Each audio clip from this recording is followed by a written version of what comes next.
So, good morning, everyone. So, this is another discussion in our subject matter assessment in Learning 2. So, how do you find our previous discussion? Do you understand something or do you have any questions regarding the topic? So, don't hesitate to ask the questions and you can chat it in our official GC. So, for this discussion, we will talk about the portfolio assessment. So, we all know that portfolio assessment is one of the authentic and non-traditional assessment tools in education. So I mentioned this in our previous discussion. So the use of portfolio assessment is a response to the growing clamor for more authentic means of assessing students' growth and development in school. So we have what we call the ETEEAP, or the Expanded Tertiary Education Equivalency and Accreditation Program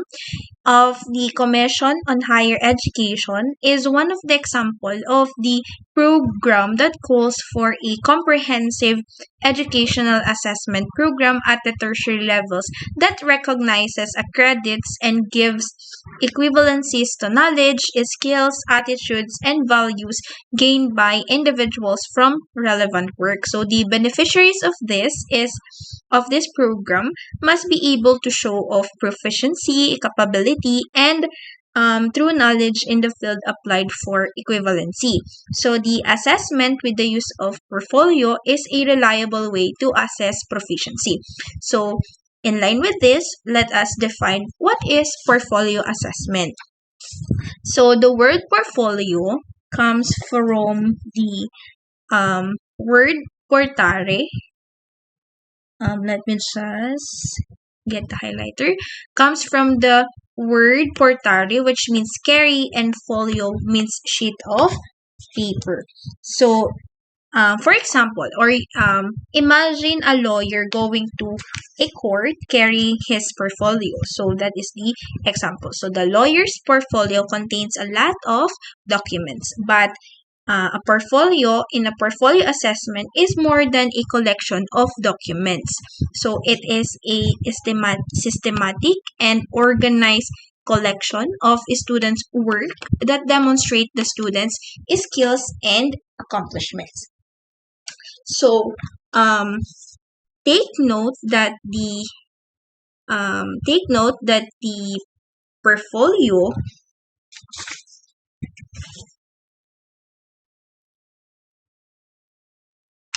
so it is also a purposeful collection of work that tells the story of the student's progress and achievements in relation to a purpose. So I have to emphasize, or you need to take note, that a portfolio is not a mere collection of a compilation of a student's work. It emphasizes the purposeful collection of student work that exhibits the student's efforts, progress, and achievements in one or more areas. So clearly, a portfolio is much more than a compilation of a student papers placed in a folder or a collection of memorabilia pasted into a scrapbook. So, a portfolio must include a student participation in selecting contents, the criteria of selection, and the criteria for judging merit, and of course, the evidence of self-reflection. So, what is a portfolio includes? So, it includes different types of work such as writing samples, journal entries, videotapes, art, teacher comments, posters, interviews, poetry, test results, problem solutions, recording of foreign language communication, self assessment, and any other expression of the student that the teacher believes demonstrate the student's skills and accomplishments. So portfolio can be collected on also on paper, photographs, videotape, computer disk, or what we call the e-portfolio or the electronic portfolio. So we have what we call these are what we call the e-portfolio or the electronic portfolio. So we will discuss this further in our next discussion. So aside from this, we have also considered the following. So number one is we have the artifacts. So in portfolio, it includes the artifacts. So these are the documents or products that are produced as a result of academic classroom work. So for example, the students' papers or the homework. So that is included in the example of the artifacts. Next is the reproductions.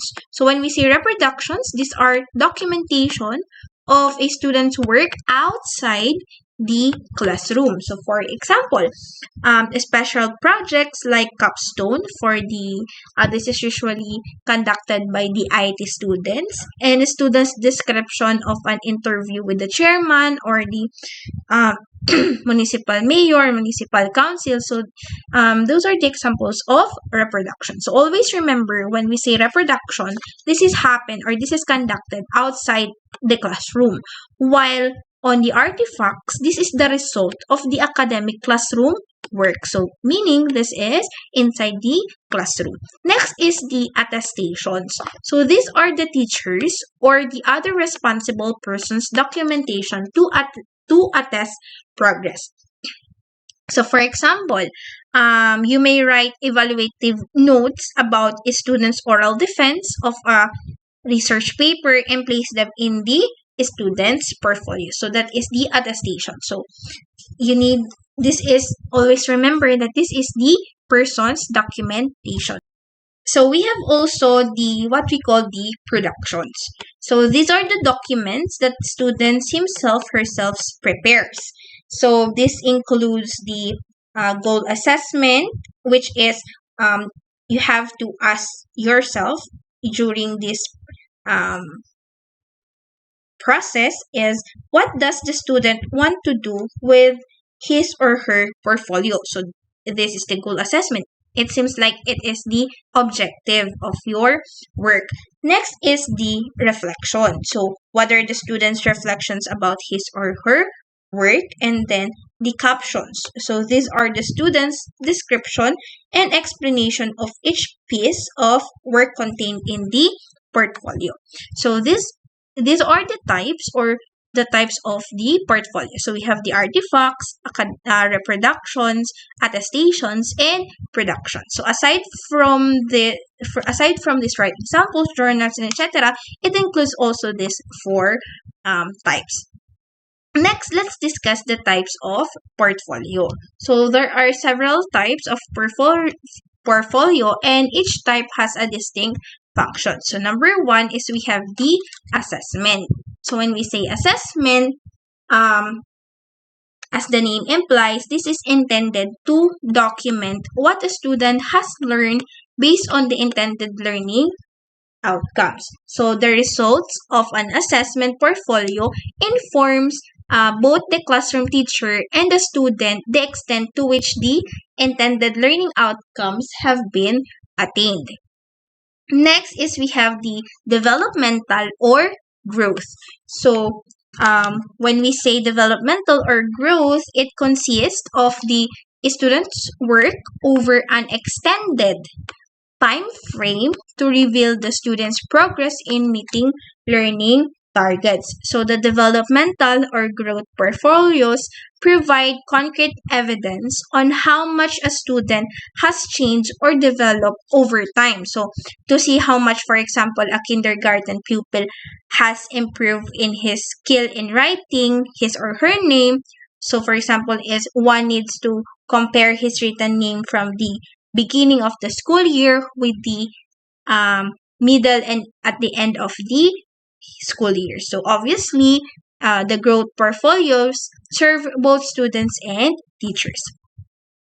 Next is we have the best work. So when we say best work, this is also known as the showcase portfolio or a display portfolio that presents the student's most outstanding work. So it documents student proof of best efforts with respect to learning outcomes. So it may include evidence of student activities beyond the school. So for example, is a story written at home. So the best work portfolios, understandably, are more selective than growth portfolio.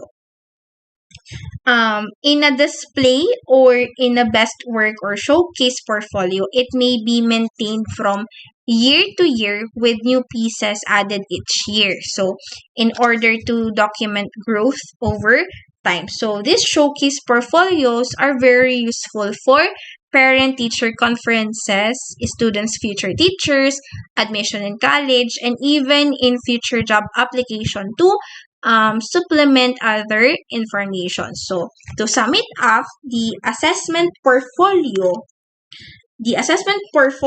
are meant to um, diagnose students' learning. So, while on the developmental or growth portfolios, um, it documents students' cognitive and psychomotor progress in learning. So while in the showcase or the best work or display portfolios, this lead learners to celebrate learning because they present the best product or the best performance of the students. So regardless of their primary purpose or audience, portfolios have the power to transform the learning environment in the classrooms where they are used. So according to Danielson, he stated that the magic of portfolios lies not in the portfolios themselves, but in the process used in creating them and the school culture in which documented learning is valued.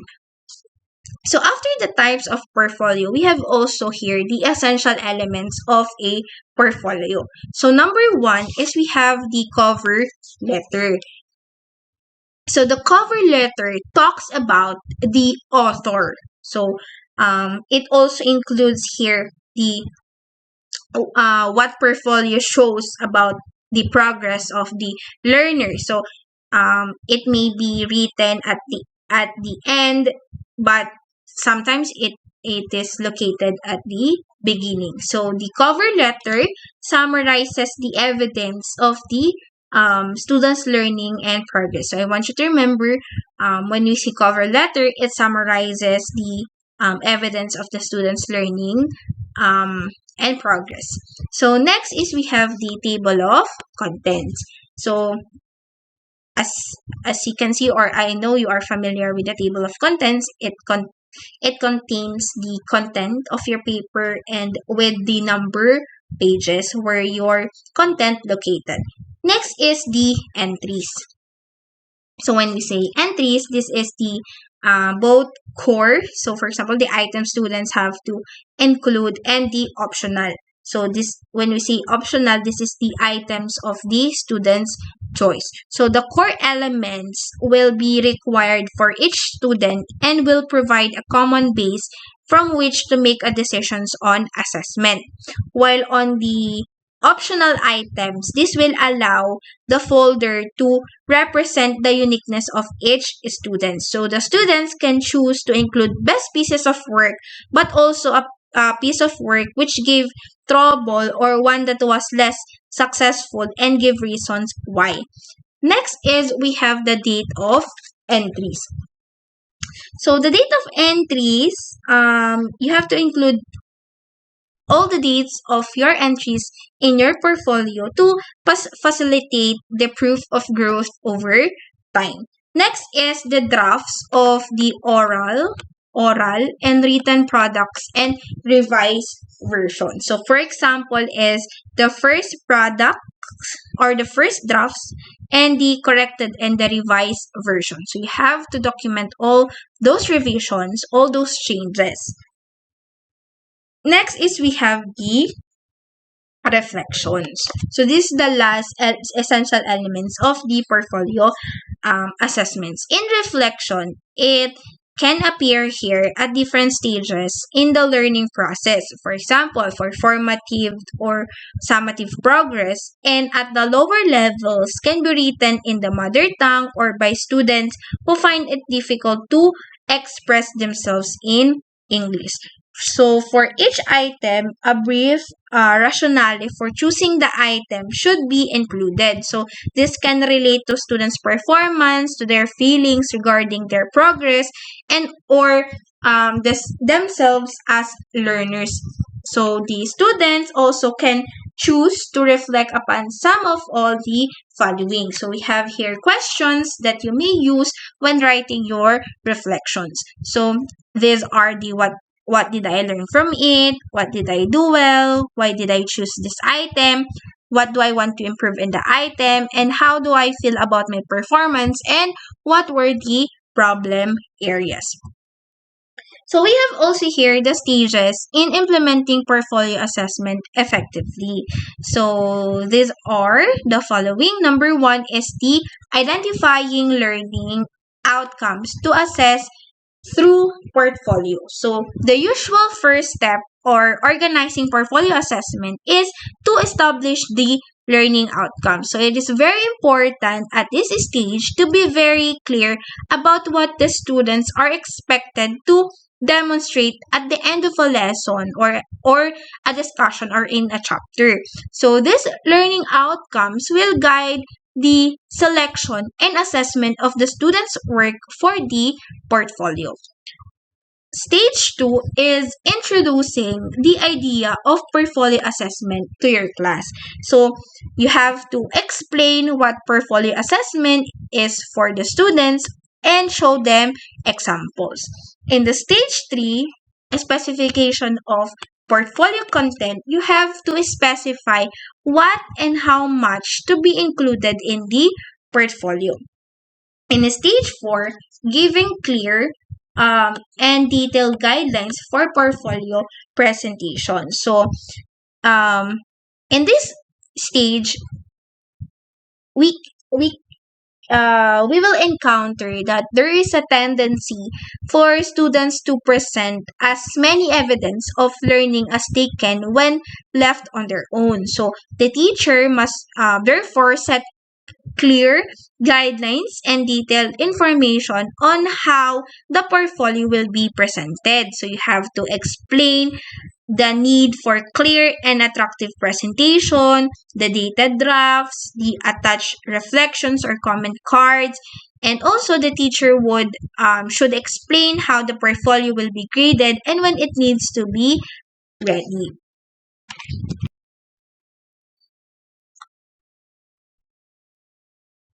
So in stage 5, we have informing key school officials, presents, and other stakeholders.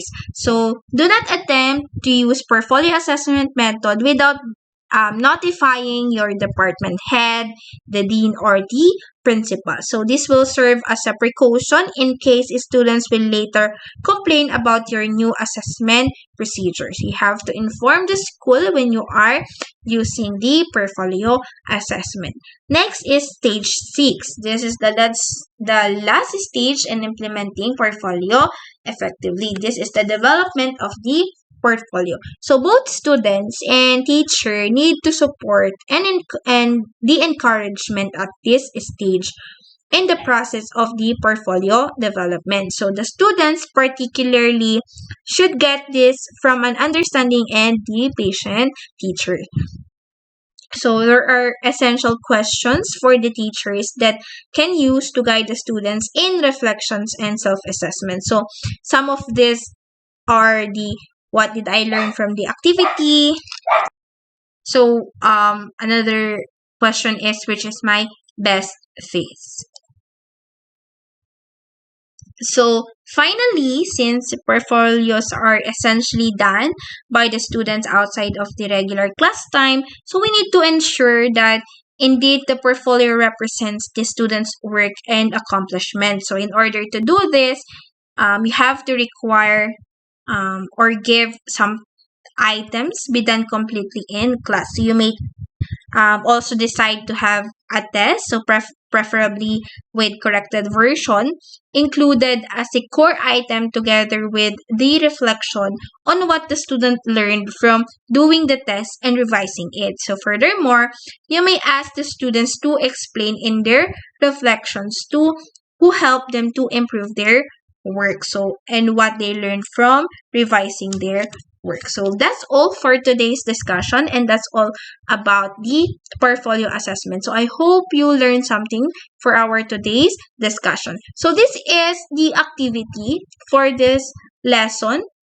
So for your information, so we will only have one remaining lesson before the midterm examination. So I suggest that you have to start studying from lesson 1 until lesson 7. So this is the activity for the face-to-face students. So you have to group yourselves composed of 5 members and do the following. So you will present this in our face-to-face class, and this is consists of 70 points of your performance grade.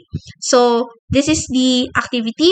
Construct a rating scale or rubrics for evaluating a student teaching portfolio with the following statements. So we already discussed the how to make a rubrics. So please refer to our previous discussion. So this contains the cover letter, the table of contents, introduction, entries, reflection, summative statement, and appendices. So you will present this during our face-to-face class. So for my online students, so this is your activity. Read a research on the disadvantages of portfolios. So submit your research summary in the comment section below. So this is 70 points. So I will announce when will be the face-to-face class in the main, and that is your deadline of submission of your activity. Okay, so thank you very much for listening, and I hope you learned something. So bye, God bless.